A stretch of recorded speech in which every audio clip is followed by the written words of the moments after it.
हर acidity नहीं होती। कभी कभी पेट की जलन के पीछे मैदे में अल्सर्स भी हो सकते हैं।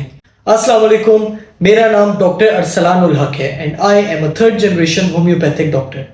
आज हम मैदे की बहुत ही कॉमन प्रॉब्लम स्टमक अल्सर्स पे बात करेंगे। स्टमक अल्सर्स क्या होते हैं, ये क्यों होते हैं, इसके सिम्टम्स क्या हैं और कौन सी होम्योपैथिक मेडिसिन स्टमक अल्सर्स में काम करती हैं। और एंड पे आपको कुछ 3 ऐसी चीजें बताऊंगा जो आपने अपनी डाइट में इंक्लूड करनी है जिससे स्टमक अल्सर्स जल्दी हील होंगे।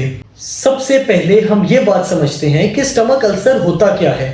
आपके मैदे में जो एसिड की प्रोडक्शन होती है, अल्लाह ने इस एसिड से आपके स्टमक को बचाने के लिए इसमें स्टमक के अंदर एक प्रोटेक्टिव लेयर लगाई हुई है। ये प्रोटेक्टिव लेयर जब भी वीक हो जाए या फिर आपके एसिड की प्रोडक्शन ज़्यादा हो जाए तो ये एसिड प्रोटेक्टिव लेयर को ब्रेक करके आपके स्टमक में अल्सर बना देता है, यानी जख्म बना देता है, जिससे स्टमक अल्सर कहते हैं। स्टमक अल्सर बहुत सारी रीजंस की वजह से बनता है। इसमें से सबसे जो बड़ी रीजन है वो एच पाइलोरी बैक्टीरिया है। अगर ये आपकी बॉडी में मौजूद होगा तो आपके स्टमक में एसिड की प्रोडक्शन भी ज्यादा होगी और ये एच पाइलोरी आपके स्टमक की प्रोटेक्टिव लेयर में घुस के उसे वीक कर देता है। फिर वो लोग जो कॉफी का इस्तेमाल और चाय का इस्तेमाल ज्यादा करते हैं, सिगरेट ज्यादा पीते हैं, गलत टाइम पे खाना खाते हैं, फास्ट फूड की इंटेक ज्यादा होती है और मिर्चों का इस्तेमाल बहुत ज्यादा करते हैं। अच्छा, वो लोग जो स्ट्रेस ज्यादा लेते हैं, इन लोगों की भी एसिड की प्रोडक्शन ज्यादा हो जाती है। ये कुछ रीजंस हैं जिसकी वजह से स्टमक में अल्सर प्रोड्यूस हो सकता है।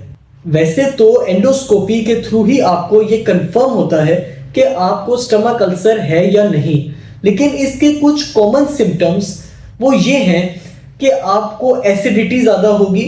सबसे जो बड़ा सिम्टम है वो ये है कि खाना खाने के 10-15 मिनट के बाद आपको मैदे में दर्द और जलन महसूस हो। इसके अलावा आपको बहुत ज़्यादा डिकार यानी बर्प्स, गैसेस आपको पास हो, ब्लोटिंग आपको रहे, फिर आपको ब्लैक स्टूल या फिर आपको वोमिटिंग बहुत ज़्यादा हो। ये भी एक बहुत बड़ा साइन है स्टमक अल्सर का।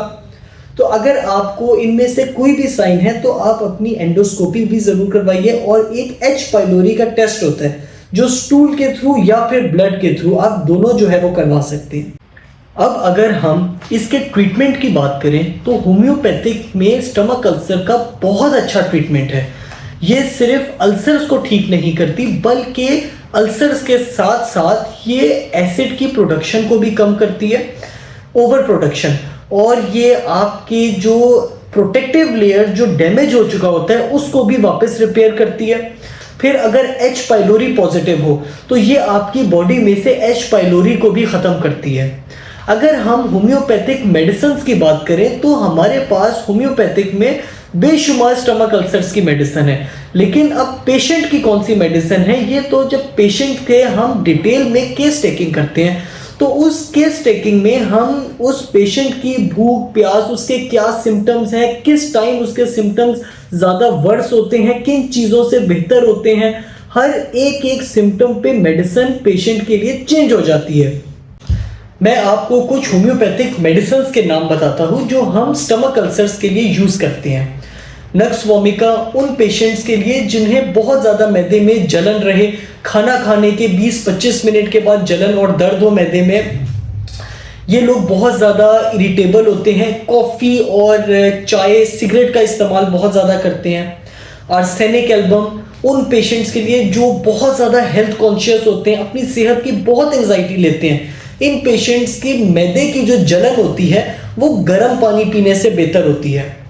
फॉस्फोरस उन पेशेंट्स के लिए जो बहुत ज़्यादा ठंडा पानी पीते हैं, मीठा उन्हें बहुत पसंद होता है और इनकी मैदे की जलन भी ठंडे पानी से बेहतर होती है। कार्बोवेज जब अगर गैसेस अपवर्ड हो, चाइना अगर गैसेस फंस जाए, स्टक हो जाए, लाइकोपोडियम अगर गैसेस डाउनवर्ड हो और इन पेशेंट को, लाइकोपोडियम के पेशेंट को भूख लगती तो है लेकिन ज़्यादा खाना नहीं खाया जाता। इसी तरह और भी बहुत सारी मेडिसिन है जैसे pulsatilla, argentum nitricum, H pylori के नाम से मेडिसिन है, काली बाइक्रोमिकम, मर्कसॉल, ये अल्सर्स के लिए बहुत अच्छी मेडिसिन है। अच्छा, इनमें से कोई भी मेडिसिन जो है वो आप बगैर कंसल्ट किए मत लीजिएगा। एंड पे मैं आपको 3 ऐसी खाने की चीजें बताऊंगा जो आपने अपनी डाइट में जरूर इंक्लूड करनी है, और ये तीनों चीजें आपके स्टमक अल्सर की हीलिंग में बहुत ज्यादा इंपॉर्टेंट है और अच्छी साबित होंगी। एक तो है बनाना। केला आपने रोजाना जरूर खाना है। ये स्टमक में जो एसिड की ओवर प्रोडक्शन है उसको भी कम करता है और प्रोटेक्टिव लेयर को भी बेहतर करता है। दूसरी चीज है हल्दी। इसमें एंटी इंफ्लेमेटरी प्रॉपर्टीज होती हैं। ये अल्सर को भी जल्दी हील करता है, और अगर एच पाइलोरी आपका पॉजिटिव हो तो ये उसको भी आपकी बॉडी से निकालने में हेल्पफुल साबित होता है। तीसरी चीज है कैबेज। कैबेज भी आपकी जो स्टमक में एसिड की प्रोडक्शन को कम करता है और जो प्रोटेक्टिव लेयर है उसको बेहतर करता है। तो ये तीनों चीजें आप अपनी डाइट में इंक्लूड करें, और इंशाल्लाह आप स्टमक अल्सर से मेडिसिन के साथ साथ और डाइट में चेंजेस के साथ साथ आप जल्दी बेहतर हो जाएंगे। अगर आप मेरे से ऑनलाइन कंसल्टेशन लेना चाहते हैं तो जो दिया गया हुआ नंबर है इस पे आप मैसेज करें और अपनी अपॉइंटमेंट लीजिए। Thank you, have a nice day.